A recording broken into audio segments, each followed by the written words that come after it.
Subscribe कीजिए YouTube channel को और बेल आइकन को प्रेस कीजिए ताकि नई आने वाली वीडियोस की नोटिफिकेशंस आपको बिल्कुल टाइम पर मिल जाएं।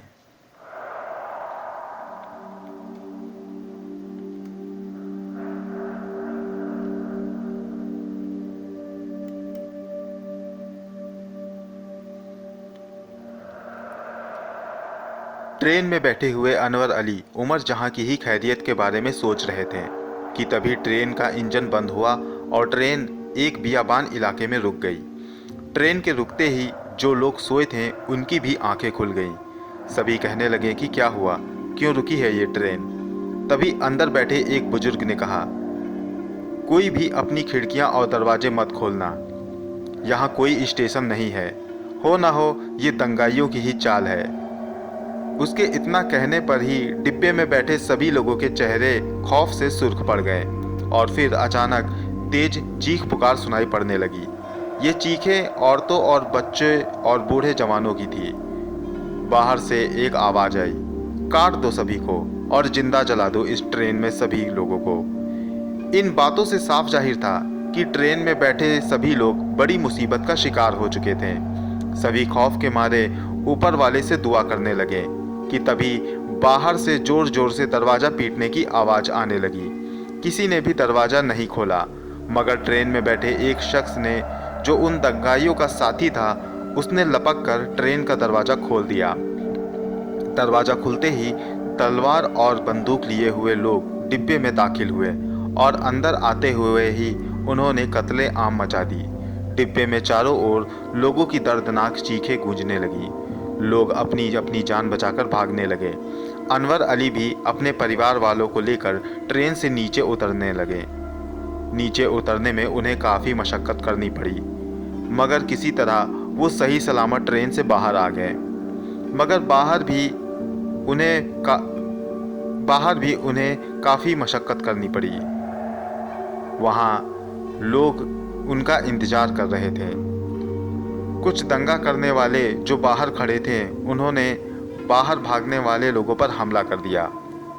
किसी का पेट फटा तो किसी का सर, किसी को गोली लग गई तो किसी ने अपने हाथों को गंवा दिया।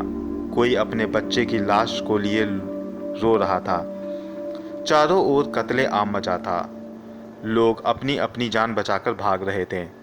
अनवर अली भी अपने परिवार को लेकर पटरियों के पास के जंगल की ओर भागने लगे। उनके पीछे एक आध और लोग भी अपनी जान बचाकर भागने लगे, मगर दंगाइयों ने उनका पीछा करना नहीं छोड़ा। उन पर गोलियां चलाई, हथगोले भी फेंके। कुछ उन गोलियों का शिकार हो गए और कुछ भागने में कामयाब रहे।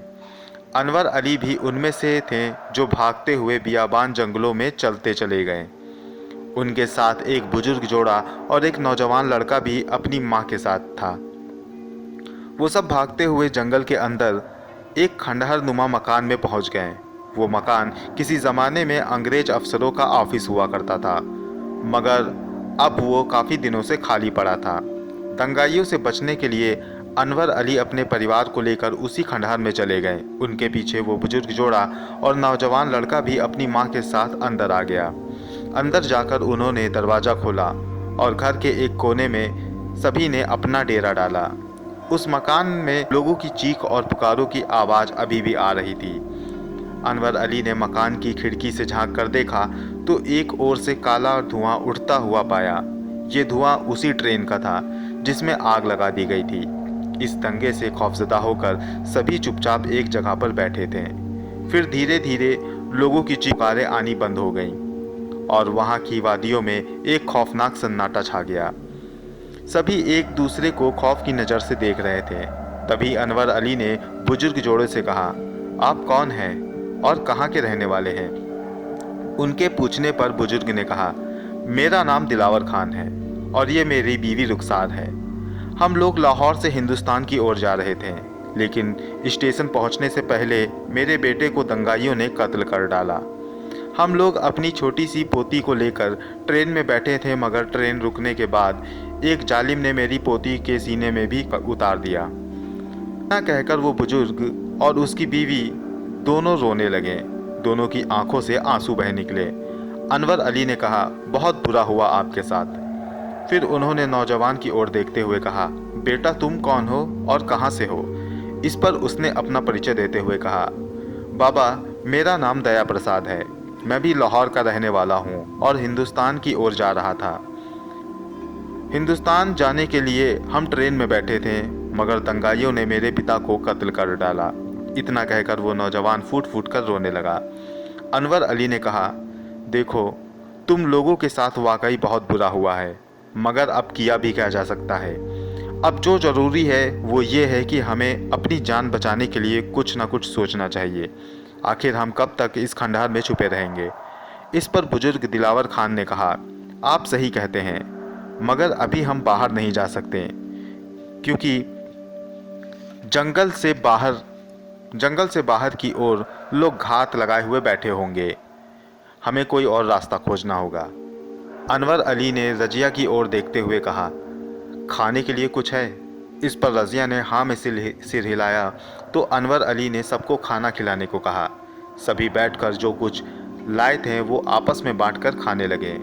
फिर अनवर अली ने सभी बच्चों को सुला देने के लिए कहा। उनके सोने के बाद अनवर अली, आफताब, दिलावर खान और दया प्रसाद ये चारों इकट्ठे होकर वहाँ से निकलने की तरकीब सोचने लगे। अनवर अली ने कहा, हमें यहाँ से निकलना तो होगा ही, वरना एक ना एक दिन यहाँ हम भी दंगाइयों का शिकार हो जाएंगे। इसलिए मैंने सोचा है कि रात के वक्त हम में से 3 लोग छिपते छिपाते हुए बाहर निकलने का रास्ता ढूंढेंगे। ये काम रात को करना बेहतर होगा, इससे हम दंगाइयों की नज़रों से भी बचे रहेंगे। इस पर आफताब बोला, पर सिर्फ 3 लोग ही क्यों? क्योंकि एक मर्द का यहाँ रुकना काफ़ी ज़रूरी है। हमारे जाने के बाद औरतों को अकेला छोड़ना ठीक नहीं। उनकी इस बात पर सबने सहमति दे दी और नौजवान लड़के को वहीं छोड़कर आफताब, अनवर अली और दिलावर खान वहाँ से निकलकर जंगल से बाहर चले गए और अपना अपना रास्ता ढूंढने लगे।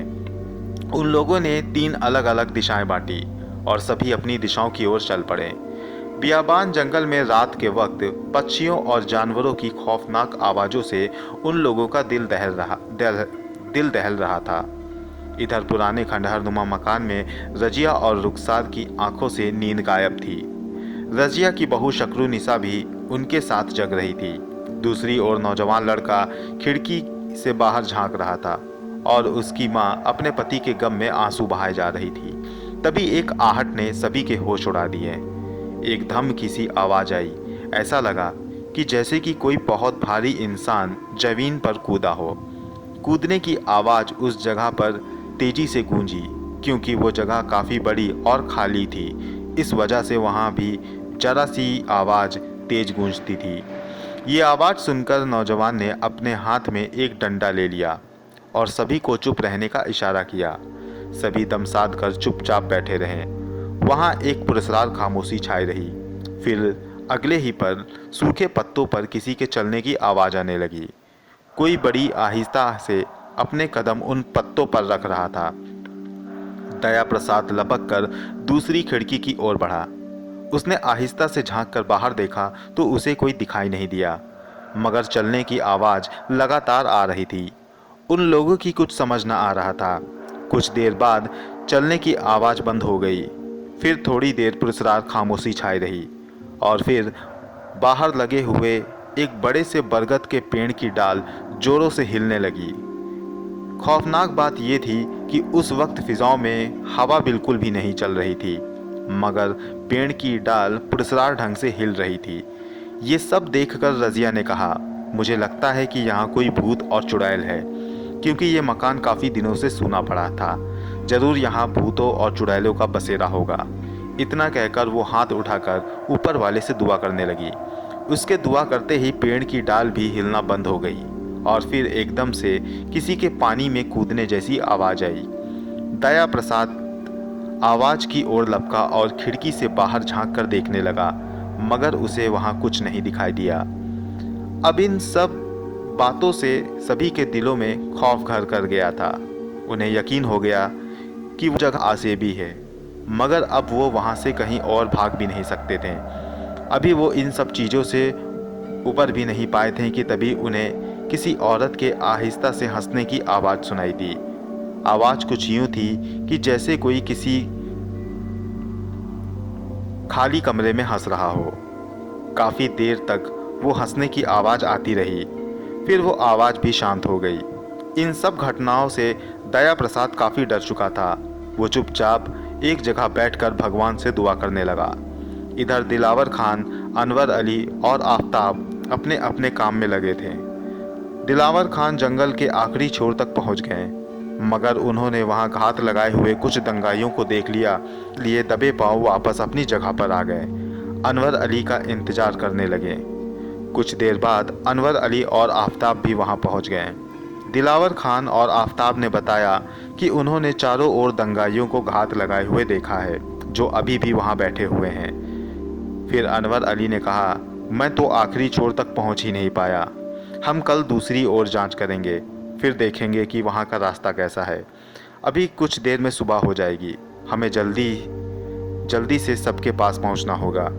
सभी वहां से तुरंत निकलकर उस खंडहर पड़े मकान में आ गए। उनके आते ही रज़िया और नौजवान का दिल कुछ मजबूत हुआ।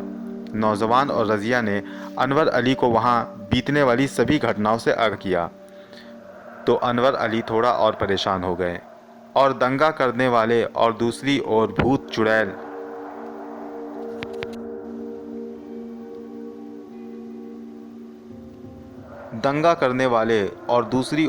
चुड़ैल की बातें, ये सब चीज़ें अनवर अली को परेशान करने लगी। अनवर अली सोचने लगे कि आखिर किस किस से बचा जाए। एक ओर भूत प्रेत तो दूसरी ओर दंगाइए। वो कुछ सोचते रहे और फिर उसके बाद उन्होंने कहा, तुम लोग डरो नहीं, खुदा सबको सलामत रखेगा। हम जल्दी ही ये जगह छोड़कर यहाँ से चले जाएंगे। अनवर अली ने सभी को अपनी बातों से हिम्मत दिलाने की पूरी कोशिश की। फिर रात हुई और तीन लोग अपने अपने काम पर निकल पड़े। इस बार घर पर दिलावर खान रुक गए और उनकी जगह दया प्रसाद अनवर अली के साथ बाहर चला गया। आधी रात के वक्त दिलावर खान मोटा सा डंडा लिए वहां किसी पहरेदार की तरह टहल रहे थे। तभी जोर जोर से जंगली जानवरों की रोने की आवाज़ें आने लगी। रज़िया और शक्रुनिसा खौफ से कांपने लगी। उन आवाज़ों के साथ साथ किसी औरत के रोने की भी आवाज़ें शुरू हो गई, जो कि लगभग आसपास से ही आ रही थी। दिलावर खान ने एक एक खिड़की से झांक कर देख लिया, मगर उसे कोई वहां बाहर नजर नहीं आया। फिर वो आवाज़ आहिस्ता आहिस्ता और तेज हो गई। दिलावर खान ने एक बार फिर खिड़की से झांक कर देखा तो उसे बाहर दूर से कोई आता हुआ दिखाई दिया। वो धीरे धीरे उसी जगह के करीब बढ़ रहा था। जैसे जैसे वो पास आता रहा, वैसे वैसे रोने की आवाज़ और भी भयानक होने लगी। फिर काफ़ी करीब आने पर दिलावर खान ने एक औरत को देखा, जो काफ़ी खौफनाक अंदाज में रो रही थी। रजिया ने भी उस औरत को देखा तो उसके खौफ से पसीने छूट गए। वो औरत रोते हुए उस मकान के अंदर दाखिल हुई। उसके हाथ में एक मटका था जिसमें रस्सी बांधकर उसने उसे पकड़ रखा था। वो रोते हुए बरगद के पेड़ के पास जा पहुंची और उसके चारों ओर चक्कर काटने लगी। 10 से 11 चक्कर काटने के बाद उसने वो मटका उसी पेड़ पर बांध दिया और वहां से वापस अपनी मंजिल की ओर चल पड़ी। वापस जाते हुए वो रुकी और फिर पलटकर उसने वहशतनाक तरीके से उस मकान को घूरा और फिर वो अपने रास्ते चली गई। उसके जाते ही दरवाजे पर दस्तक हुई। कोई छोटी सी बच्ची रो रो कर दरवाज़ा पीट रही थी। वो रोते हुए एक ही बात दोहरा रही थी, मुझे अंदर आने दो, मुझे बहुत डर लग रहा है। दिलावर खां और रज़िया एक दूसरे का मुंह देखने लगे। रज़िया बोली, कहीं ये उस चुड़ैल की कोई चाल तो नहीं। इस पर दिलावर खां ने कहा, हाँ हो सकता है, मगर ये भी हो सकता है कि ये सच में कोई बच्ची हो जो अपने माँ बाप से बिछड़ गई हो। अगर ये सच में कोई बच्ची है तो हमें इसकी मदद करनी चाहिए, वरना खुदा हमें कभी माफ़ नहीं करेगा। इस पर रज़िया बोली, तो फिर हम लोग क्या करें? ये भी तो पक्का नहीं कि ये इंसान की ही बच्ची है। इस पर दिलावर खां कुछ सोचने लगे और फिर बोले, खुदा ने अगर मेरे साथ कुछ बुरा होना लिखा होगा तो मेरे साथ बुरा होकर ही रहेगा, और अगर कुछ नहीं लिखा है तो कोई चाह कर भी मेरा बुरा नहीं कर पाएगा, इसलिए मैं दरवाज़ा खोलूँगा, आगे रब मालिक है। इतना कहकर उसने रज़िया को छुपने का इशारा किया और जाकर बाहर का दरवाज़ा किया। दोस्तों, ये कहानी जारी है। इस कहानी का अगला भाग मैं जल्द आपके पास लेकर आऊँगा। कहानी आपको कैसी लग रही है हमें कमेंट बॉक्स में लिखकर ज़रूर बताएं। मिलता हूँ अगली बार इसी कहानी की अगली कड़ी के साथ। तब तक के लिए गुड बाय।